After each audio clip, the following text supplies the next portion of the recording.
انتہائی اکرام علماء کرام، برادران طریقہ، جہاں تک مواعظ کا سارا انتہائی دل نشین اساتذہ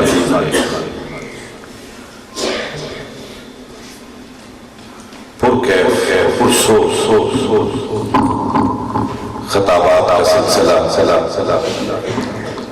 صبح 11 بجے سے جاری ہے۔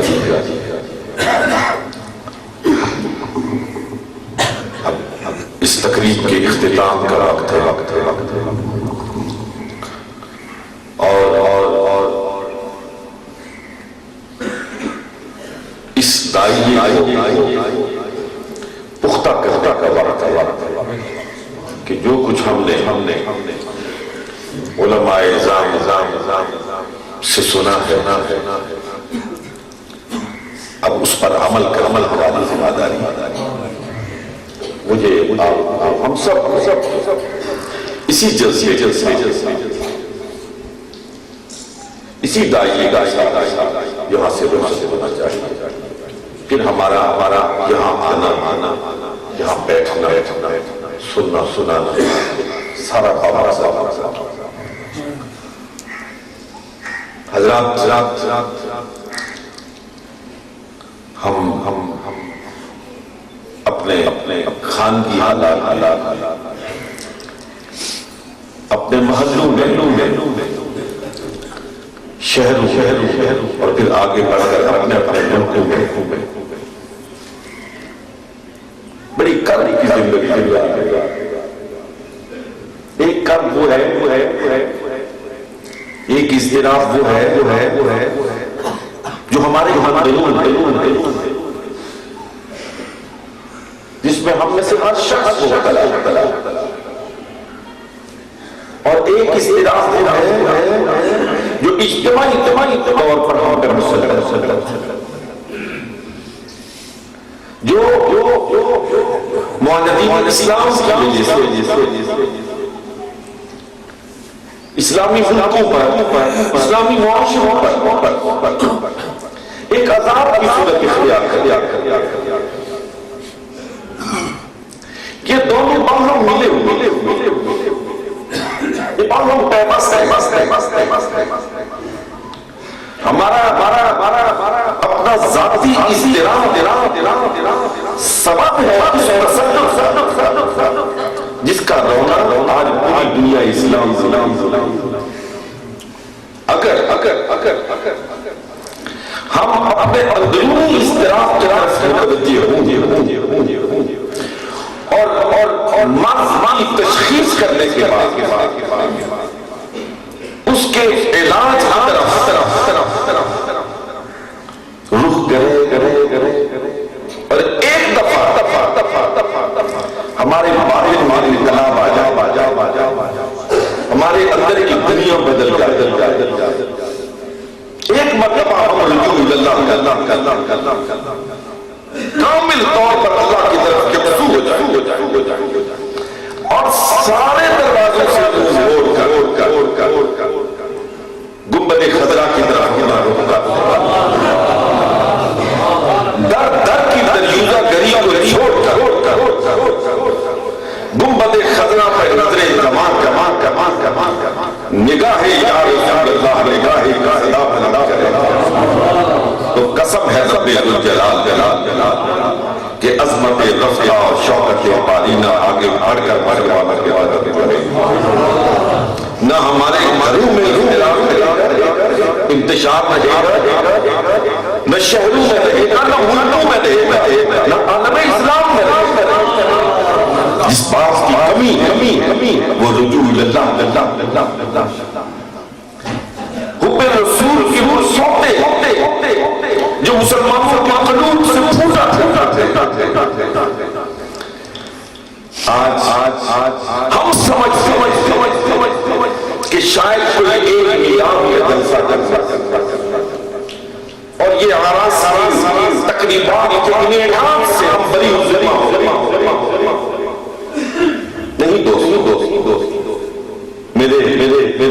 طریقت کے انتہائی قابل احترام بھائیوں صرف جلسے سے تقاریب کے ہم اپنے فرض سے بری نہیں ہوتے. جب ہم اپنی خانگی زندگی، اپنی خارجی زندگی، اپنی سیاسی زندگی، اپنی معاشرتی، اپنی زندگی کے جملہ پہلو محمد رسول اللہ صلی اللہ علیہ وسلم کی اطاعت کی چھاپ نہیں لگائیں، اس وقت تک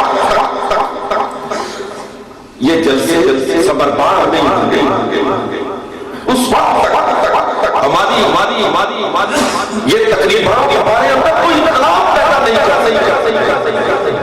ہم نے ان تقریبات کو صرف رسم اور رواج کی محدود کر دیا ہے.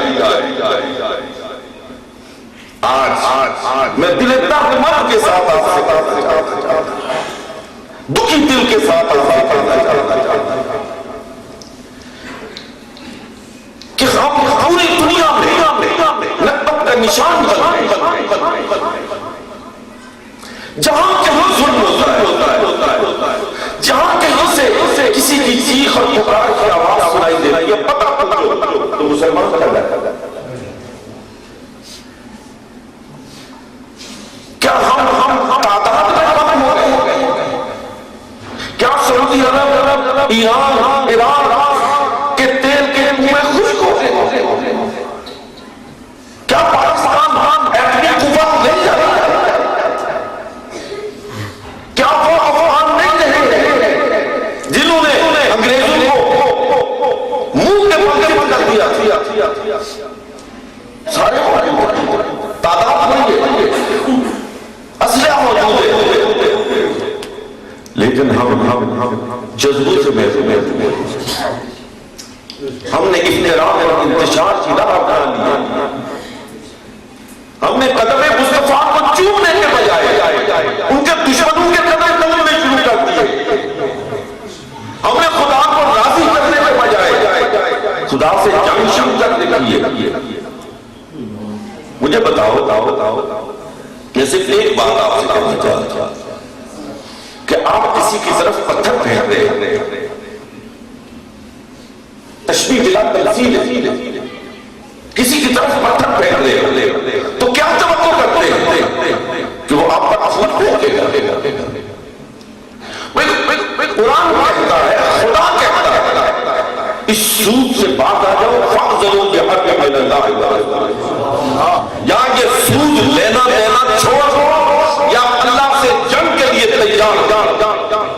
مجھے بتاؤ، ہم پورا دن اللہ کی طرف گولیاں برساتے ہیں اور پھر مسجد میں بیٹھ کر کہتے ہیں اللہ اپنے فضل کی برسات. کس کو دھوکہ دیا؟ پورا معاشرتی طور پر، سیاسی طور پر، فکری طور پر خدا کی بغاوت پر گامزن ہے. میں ہم سب ہمیں محاسبہ کرنا چاہیے. اپنے مرشدین کاملین کے مزار کے سامنے ہم بیٹھے، ان کے جواب میں بیٹھے، ہمیں اپنا محاسبہ کرنا چاہیے. کسی مفتی سے فتویٰ دینے کی ضرورت نہیں ہے، کسی سے پوچھنے کی ضرورت نہیں ہے. ہم میں سے ہر ایک کو اپنے گریبان میں جاننا چاہیے کہ کیا میں خدا کا بندہ یا خواہشات نفس کا بندہ؟ کیا میں اللہ کے احکام پر عمل کر رہا ہوں یا صبح سے لے کر شام تک اپنے نفس کی پوجا کر رہا ہوں؟ کیا میں محمد رسول اللہ صلی اللہ علیہ وسلم کے بتائے ہوئے راستے پر چلتا ہوں یا مستعار فلسفوں کو اپنی زندگی کا مقصد بنائے ہوئے؟ حضرات محترم، یقین کیجئے کہ ہم لا الہ الا اللہ پڑھتے ہیں اور ہم سمجھتے ہیں کہ وہ جو سرحد سے پڑھ رہے ہیں وہ اور ہیں اور ہم اور ہیں. وہ بتوں کی پوجا کرتے ہیں، ہم ایک خدا کی پوجا کرتے ہیں. لیکن یقین کرو دوستو، میری بات کو میں علماء کرام سے انتہائی معذرت کے ساتھ ان کی موجودگی میں یہ جملہ کہنا چاہتا ہوں. میری زبان آ گیا ہے، میں آپ کی خدمت میں پیش کرنا چاہتا ہوں. یہ میرے دکھی دل کی بات ہے. یقین کریں وہ بھی بدو کی پوجا کرتے ہیں، انہوں نے دولت کی مورتی بنا کر اس کے سامنے جو سجدہ دے دیتے ہیں، کیا میں اور آپ بھی صبح سے لے کر شام تک اپنے دل کے اندر دولت کی مورتی کے سامنے سجدہ دے نہیں ہوتے؟ کیا ہم دولت کی پجاری نہیں ہیں؟ کیا ہم اقتدار کے سامنے سجدہ ریز نہیں ہیں؟ انہوں نے بھی اقتدار کے بت بنائے ہوئے ہیں، عزت اور ذلت کے بت بنائے ہوئے ہیں، کیا ہم بھی اللہ کے سوا غیروں کے سامنے سجدہ ریز نہیں ہوتے؟ جو نمازی ہے وہ بھی 5 وقت تو خدا کے سامنے آتے ہیں اور دن میں 20 مرتبہ وہ اغیار کے سامنے سجدہ دے دیتے ہیں۔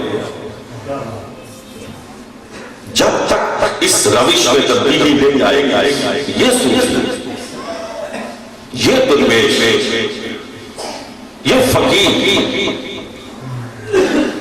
خدا کی قسم جو آج ان کو عزت، جو مقام، مرتبہ، میرے محترم بھائی ثاقب رضا صاحب نے خوبصورت بات کی کہ جو ان کو تکریم حاصل ہے، جو مرتبہ حاصل ہے، جو حیات طیبہ حاصل ہے، ساری زندگی ان کے سر خدا کے سوا کسی کے سامنے نہیں جھکے، نہیں جھکے۔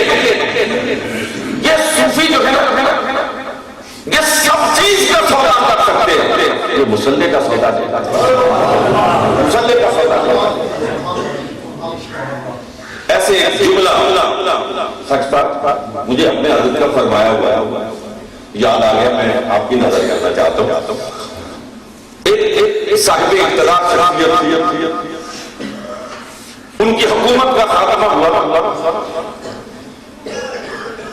تو اس حکومت کا ایک مخالف حضرت کی خدمت میں آیا، سویرے سجے ابھی چاش چڑھ کے بیٹھے تھے یہاں اوپر،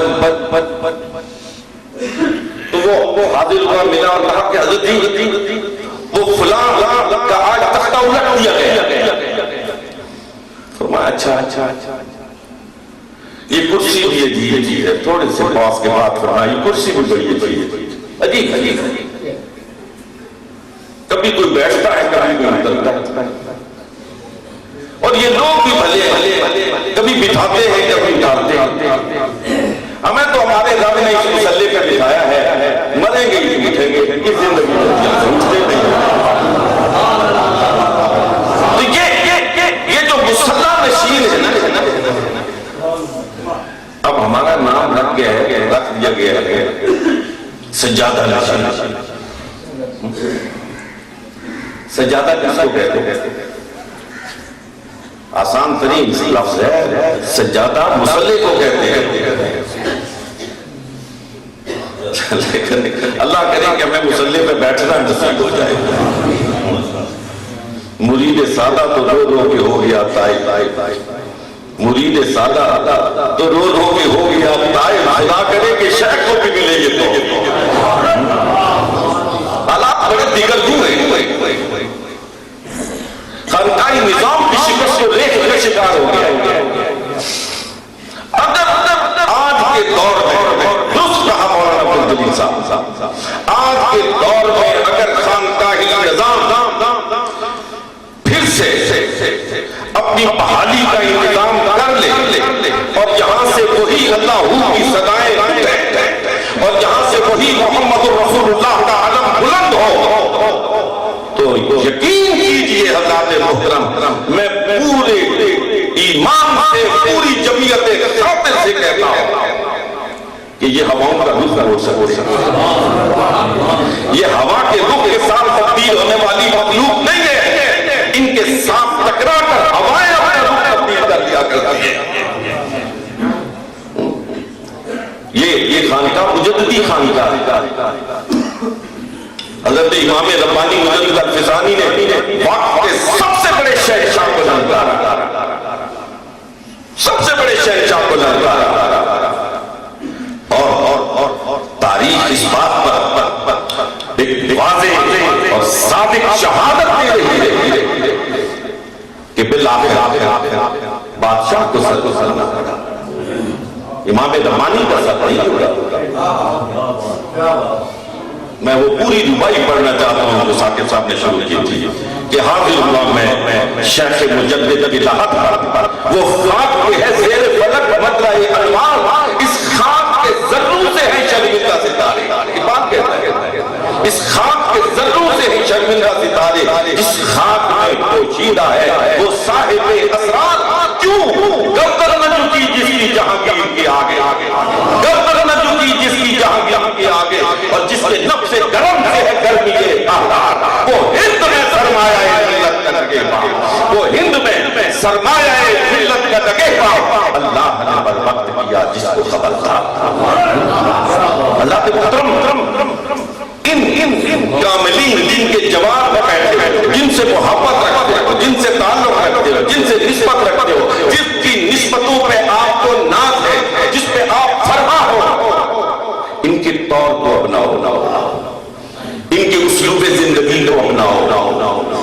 صرف ان سے محبت نہ کرو ان کی زندگی کو اپنے لیے مجھے اور آپ کو نمونہ بنانا چاہیے. یہ آپ کو نظر آ رہا ہے کہ درمیان میں ہمارا گھر یہ جو نالا ہے اس کے پاڑ اب یہ نالا سوکھا نظر آتا ہے. یہاں بڑی بادشاہ اور یہ دریا کی آنی ہوا کرتا ہے. میں آج بھی اپنی آنکھوں سے وہ منظر دیکھ رہا ہوں. حضرت اور یہاں پہ ثاقب صاحب موجود ہوں گے میرے ایک محترم برادر طریقت عبدالجبار صاحب وہ پرانے حضرت کے خادم خاص تھے آج زندہ ہے یہاں موجود ہوں گے. اس طرف بیٹھے ہوتے تھے بارش طوفان اور یہ نالا دریا کی شکل اختیار کیے ہوئے کہتے جبار مسجد میں جائے بغیر دل نماز مسجد میں پڑھے پھر جبار کے کندھے ہوتے تھے سب اس پہ سوار ہوتے تھے اور وہ اٹھا کے وہ نالا پار کرواتا تھا اور آپ آگے جماعت ادا کرتا. بڑے حضرت رحمت اللہ علیہ خواجہ عبدالرحمان جن کا آج سالانہ عرس ہے آپ غور فرمائیں 100 سال بعد ان کی بارگاہ میں سوغات حقیقت پیش کرنے والے کس طرح کشاں آئے اور کیوں آ رہے ہیں. یہ محبت ویسے نہیں پیدا ہوتی یہ منڈی سے خریدی نہیں جاتی یہ خدا دلوں میں پیدا ہوتا ہے.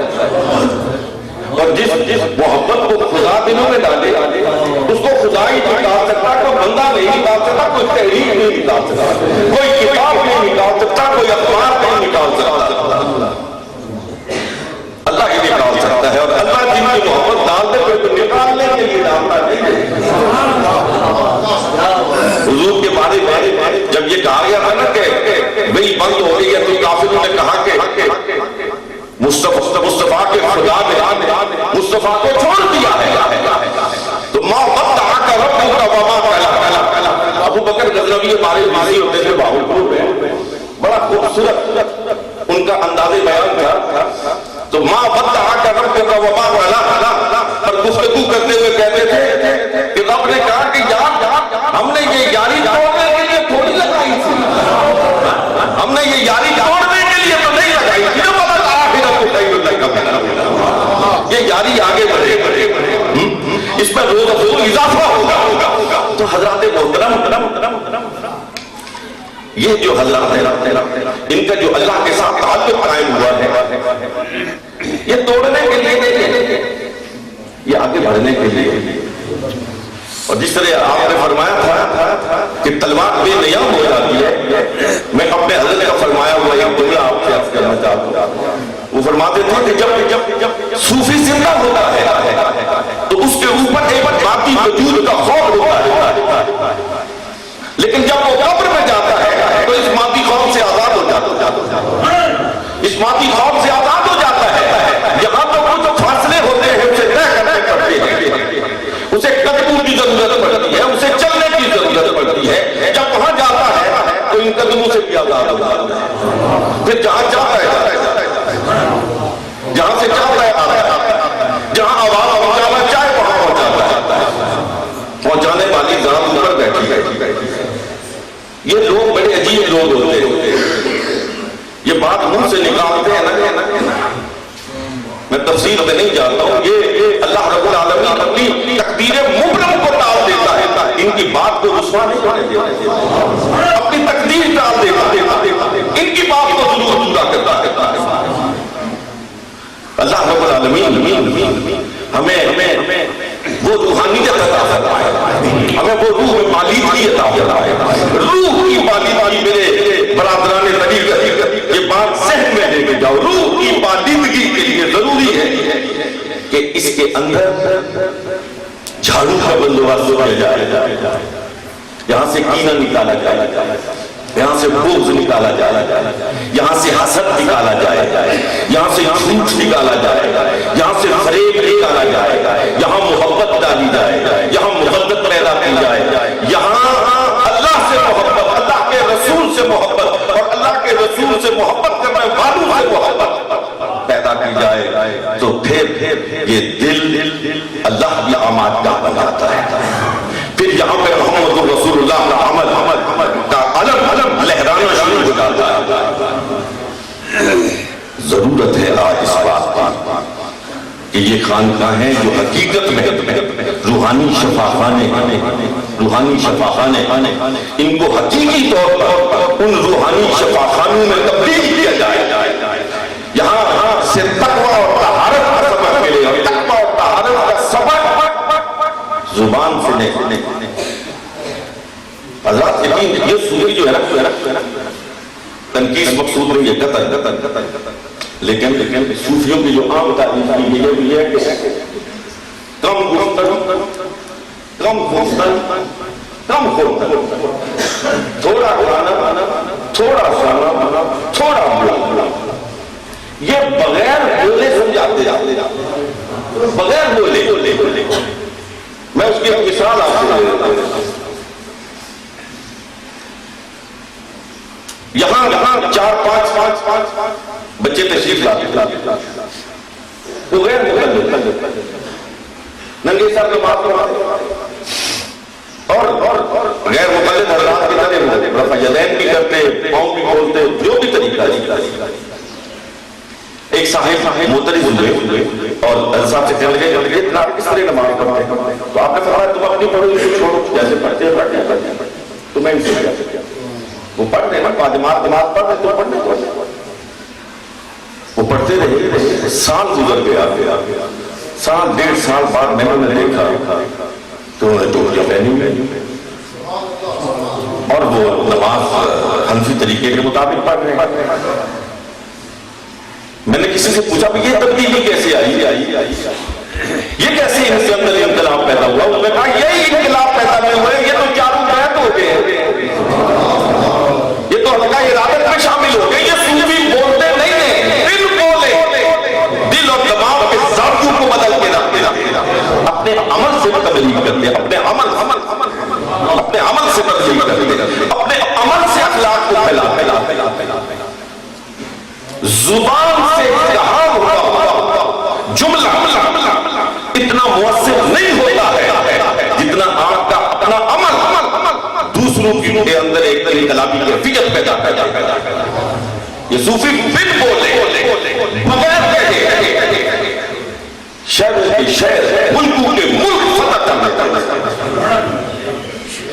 حضرت خواجہ معین الدین چشتی اجمیری رحمۃ اللہ علیہ نے کوئی کتابیں لکھی اور نہ ہی ان کے مواعظ کا کوئی مجموعہ ہمیں تصویر، لیکن جدب سے گزرتے رہے دیکھنے والے کلمہ پڑھ لیتے۔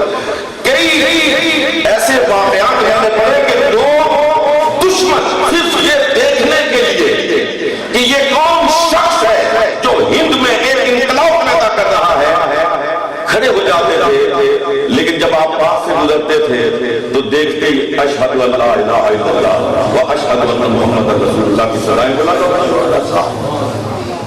تو دوستو آج اگر انقلاب پیدا کرنا چاہتے ہو، اپنے گھروں میں آسودگی چاہتے ہو، اگر اپنے گھروں میں اطمینان چاہتے ہو، اگر اپنے گھروں میں اللہ اور رسول کا نام چاہتے ہو، تو پھر خود بھی اللہ اور رسول کی طرف رجوع کرو، اپنے بچوں کو بھی اس طرف راغب کرو.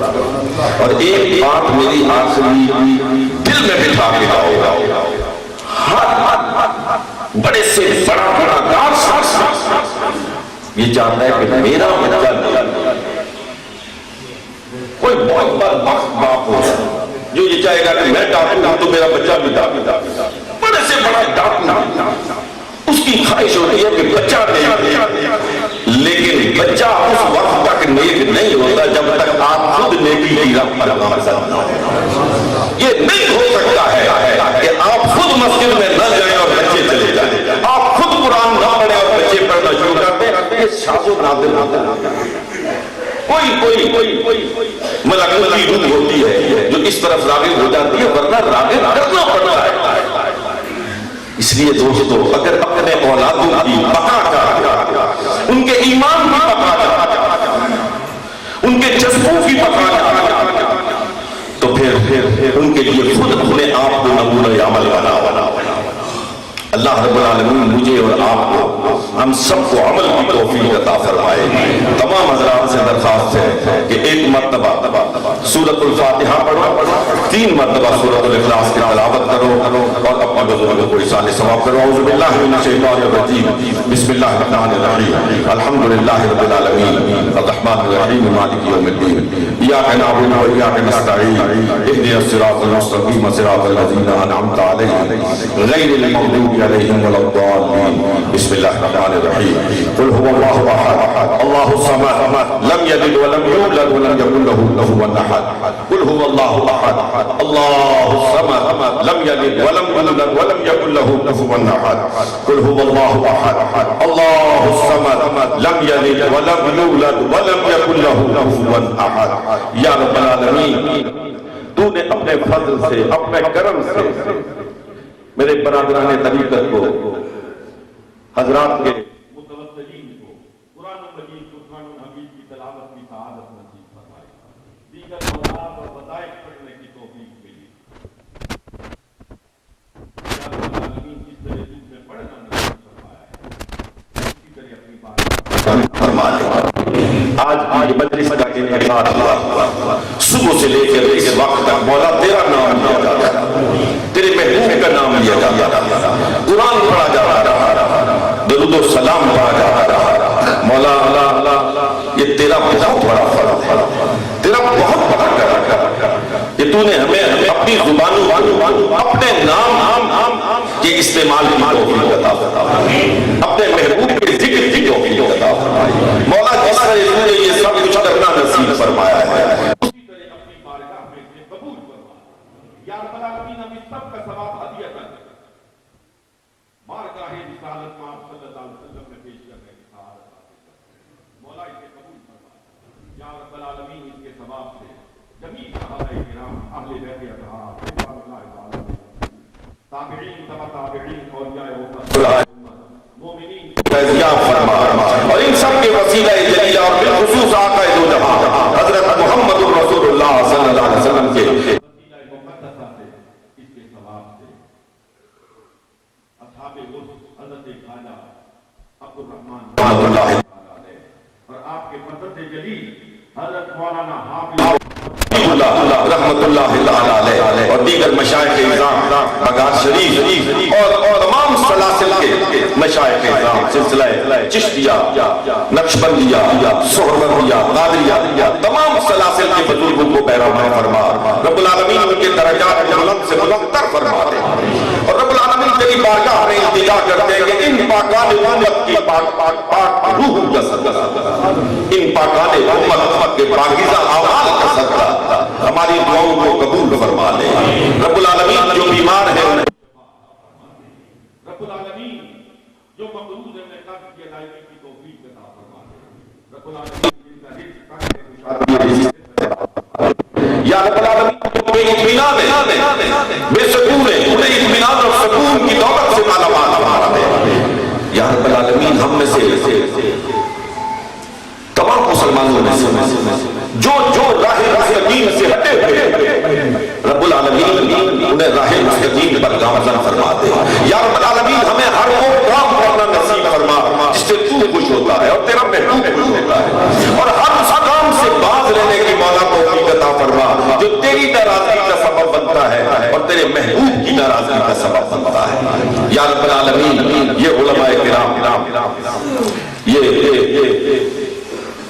انبیاء یا رب العالمین ان کے نطق کے ذریعے تیرے دین کی اشاعت ہو۔ یہ قرآن رب العالمین یہ تیرے محبوب کے قلب اطہر پر نازل ہونے والی آخری کتاب قرآن مجید قرآن حمید کی تلاوت کر کے قلوب و اذہان کو منور کرتے ان کے سینے قرآن کے گنجینے ہیں۔ رب العالمین ان کو آباد ساتھ رکھا، رب العالمین علماء کا سایہ قائم اور دائم فرما، رب العالمین انہیں مزید توفیق عطا فرما کہ تیرے دین کی اشاعت کو اور زیادہ آباد کر سکیں۔ یا رب العالمین یہ میرے برادران یہ حضرات کے پرانے متوسلین کے بیٹھے ہوئے چہرے مجھے نظر آ رہے ہیں۔ یا رب العالمین یہ صرف اور صرف تیری رضا تیرے محبوب کی رضا ہے اور اپنے مرشدین کاملین کے ساتھ اپنے نسبتوں کے اظہار کے لیے ان کے ایصال ثواب